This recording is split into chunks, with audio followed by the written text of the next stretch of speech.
súčasť indonéského súostrovia kráľovna vulkánov Java.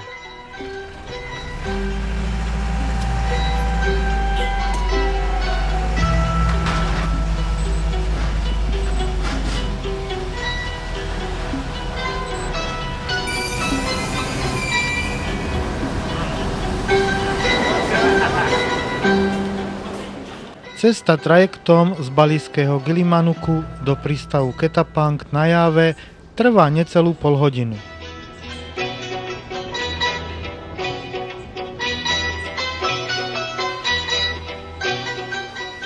Stret dvoch svetov, balijského agahinduizmu s čiste moslimským.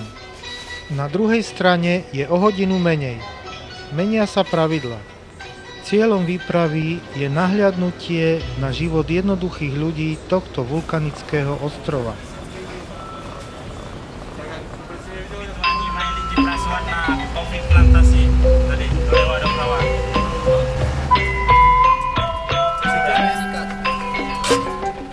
Plantážna káva pochádza vždy z konkrétnej krajiny, z konkrétnej plantáže a nepredáva sa ako neidentifikovateľná zmes.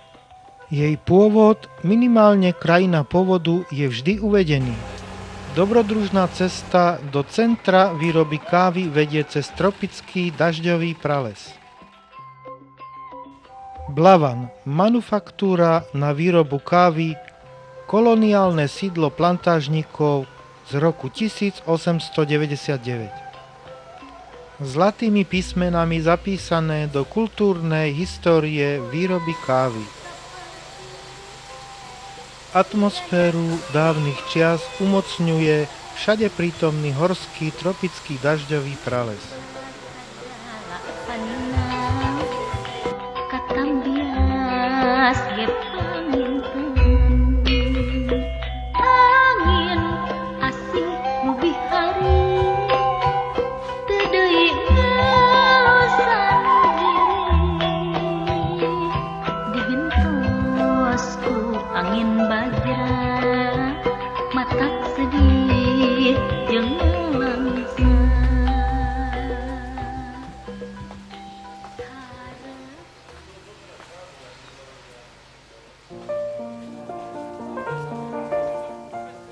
Muži sa vytrácajú za prácou.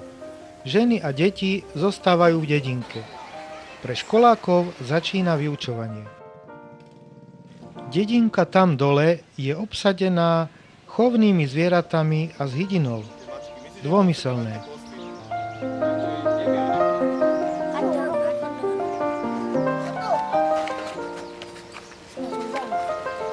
Škola? Do dedinky sa vrátime. Teraz naše kroky smerujú k prírodnému výtvoru neďalekej sopky Ien.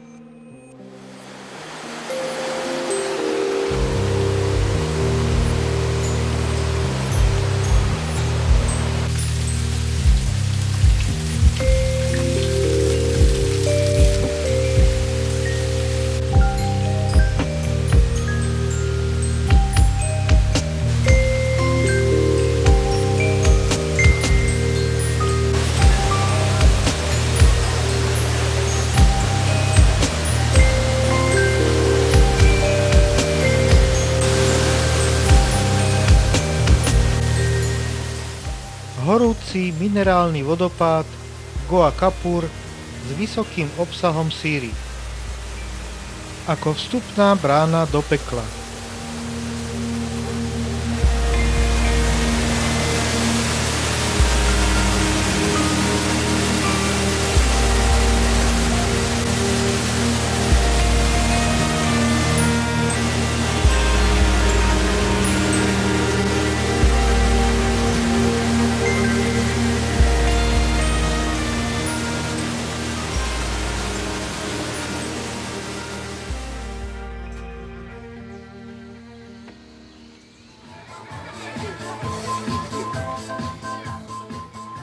Medzi tým, hneď z rána, posilujú zdravie. Vždy čistí a upravení školáci.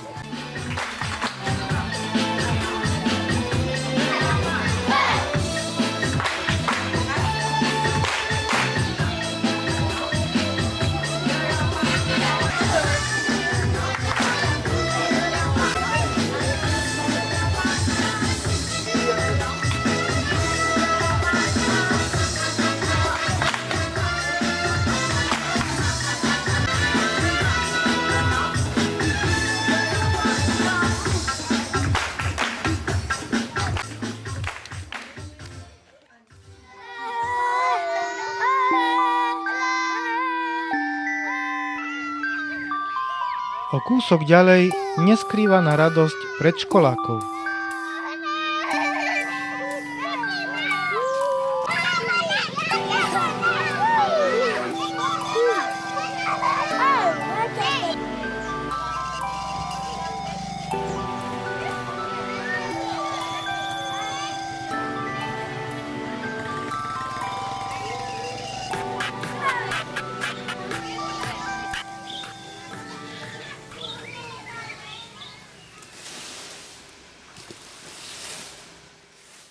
Stopercentná Arabica Java Jumpit Blavan. Prvá trieda. Káva vhodná na každú dennú i nočnú hodinu. Výrazná zemitá korenistá chuť s nízkym obsahom kyselín, čo tvorí jej výrazné plné telo a ušľachtilú dochuť ovocia, niekedy dokonca až tabaku. Každá plantážna káva je špecifická svojou chuťou, ktorá závisí od typu spracovania. Káva z Blavanu a okolia je považovaná za najlepšiu na svete. Plantážna káva je určená pre znalcov alebo tých, ktorí majú chuť stále niečo objavovať. Dá sa kúpiť len v špeciálnych obchodoch a jej cena je vyššia.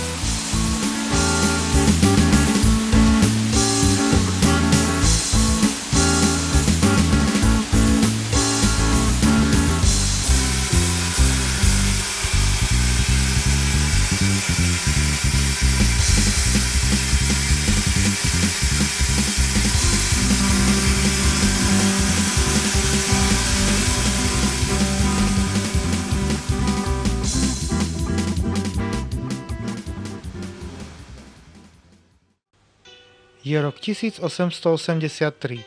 Malý vulkanický ostrov Krakatoa v blízkosti Jávy neodoláva obrovskému magmatickému tlaku a exploduje.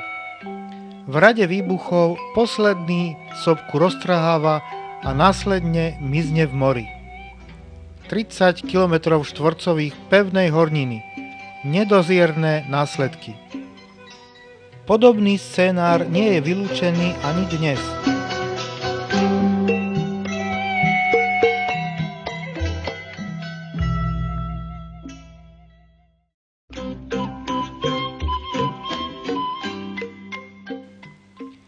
Míňajúc kávové plantáže, ideme sa presvedčiť, že vulkán môže človeku priniesť nielen skazu, ale i úžitok. Práve takýto je vulkán Ien s nadmorskou výškou 2214 metrov.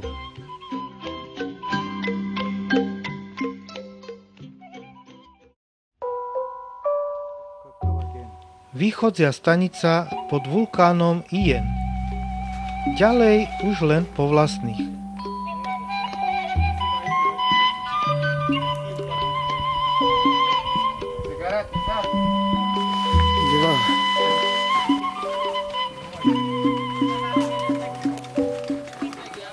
Vážna stanica. Prichádza jeden z posledných dobyvateľov, aby zistil, koľko kilov síry má naložené.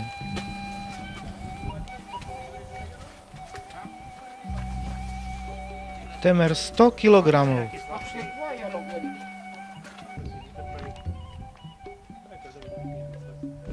Kalderický stratovulkán Kavach Ien.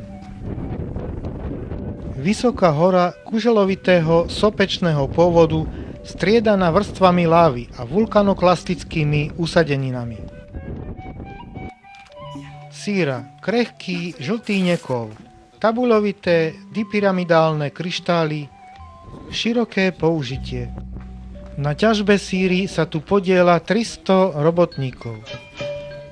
Komplex Ien je tvorený 20 km širokou kalderou a viacerými postkalderovými stratovulkánmi. V roku 1952 vyvrhol Ien tekutú síru a blato do širokého okolia. Erupcie a otrasy tohto kalderického komplexu pretrvávajú dodnes. Kaldera vzniká vyprázdnením magmatického krbu pod sopkou. Nadložné horniny sa zrútia, niekedy naraz.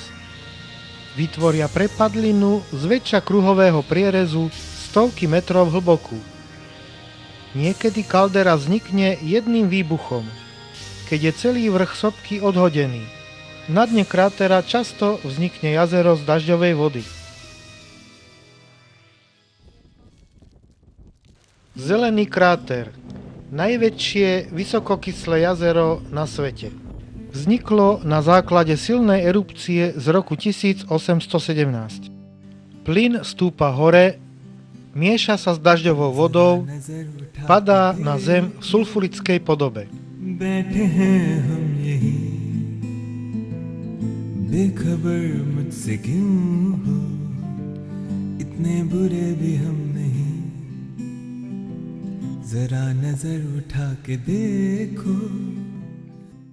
Doľovanie síry je veľmi namáhavá a ťažká práca. Šiatka v ústach má chrániť, je to však slabá ochrana. Rúry sa používajú na usmerňovanie hydrogén sulfidu, keď uniká zo zeme. Na vzduchu sa plyn premieňa na kvapalinu a ochladzovaním skryštalizuje. Gianni začal pracovať pred 30 rokmi, keď mal 12. Najskôr ako nosič, ale teraz má 12 kopáčov. Saya menjadi ketua kelompok di sini dikarenakan Som tu šéfom, lebo som schopný a poznám lokáciu. mengetahui masalah lokasi. Uživím sa tu dobre, za deň vykopem minimálne 10 tón síry. Riskujem pľúcnu chorobu, zuby mi už hnijú. Gianni zarába 30 000 rupií za deň, čo je $2. Je to 5 krát viac, ako by zarobil na kávových plantážach. Kašel a krvavé oči. Veľa ľudí zomrelo. Nenosia sa tu žiadne masky ani okuliare. Síra váži toľko, čo my, a viac. Ľudia robia 8 hodín denne, 6,5 dňa za týždeň. Sulfid je staré bielidlo, ktoré sa používa v domácnostiach na rafináciu cukru v gumárenskom priemysle. देखना यही कहोगे इतने बुरे थे हम नहीं तेरी आँखों का जादू पूरी दुनिया पे है दुनिया की इस भीड़ में सबसे पीछे हम खड़े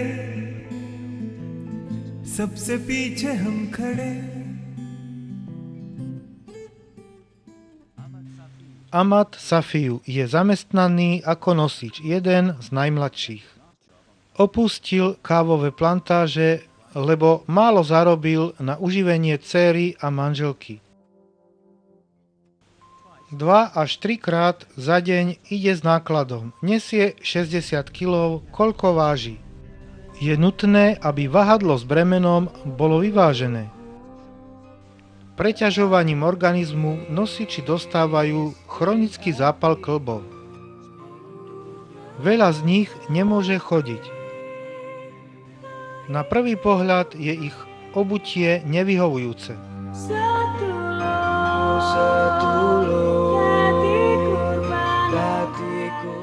Keď nosič dosiahne okraj krátera, dolu je to ešte 3 kilometre.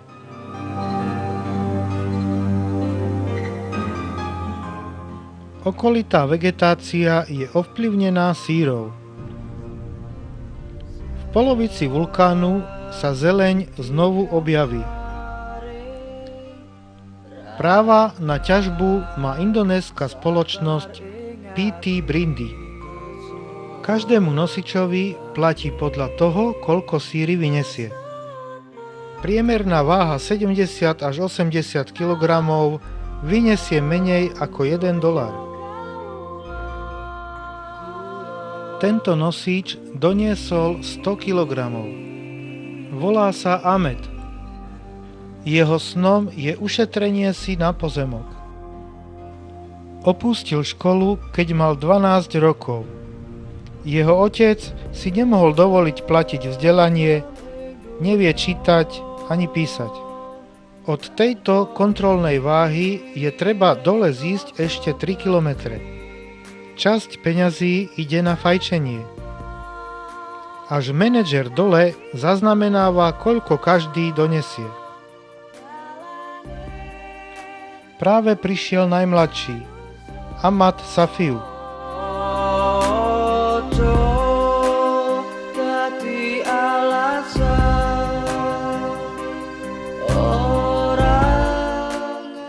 Oči ma pália, hruď bolí zo síry. Kašlem a vraciam, ale pokračujem ďalej, aj keď bolia plúca.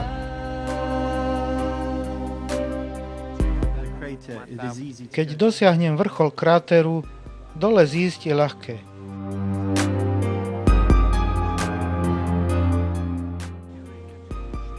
Počas dvojtýždňoviek ľudia bývajú v drevených chatrčiach.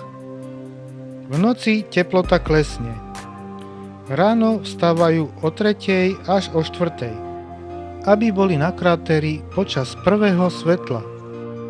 Vždy po týždni majú jedno popoludnie na odpočinok. Vtedy sú všetci veľkí kamarádi.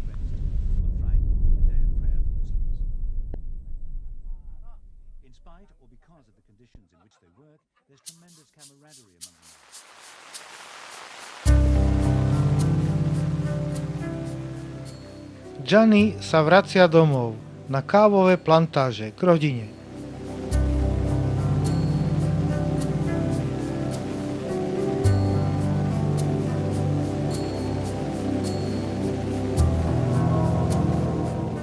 Gianniho manželka Rama a syn Efau pokračujú v práci na zbere paliva. Gianni posiela druhého syna do školy, čo mu berie polovičku z príjmov. Aj 16-ročného Efana chce poslať na strednú školu. Každých 15 dní musí Gianni ísť k lekárovi, aby posúdil stav jeho plúc.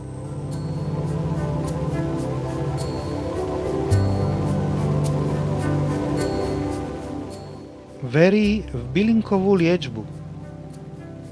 Niektorí ľudia vydržia v týchto podmienkach robiť do svojich 70 rokov. Niektorí musia odísť kvôli zdravotným problémom. Smernice prikazujú, že po 2 týždňoch práce musia byť 2 týždne voľné. Spoločnosť musí platiť, aj keď sú títo dobyvatelia chorí. Zdravotníci však hovoria, že je to kompenzácia veľmi malá.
Kalau putra saya jangan sampai kerja. Aj keď pokračujem v tradícii svojej rodiny, dúfam, že táto tradícia skončí. Nechcem, aby tu moji synovia pracovali.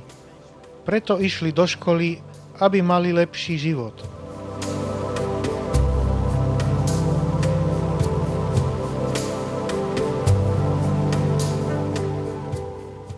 Síra je v Indonézii veľmi vzácna komodita.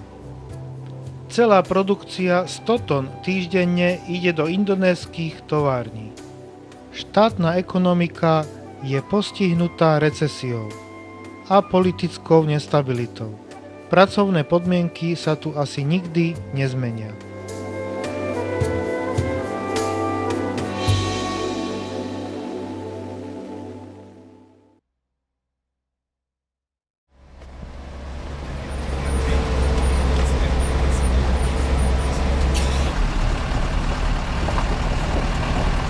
Káva.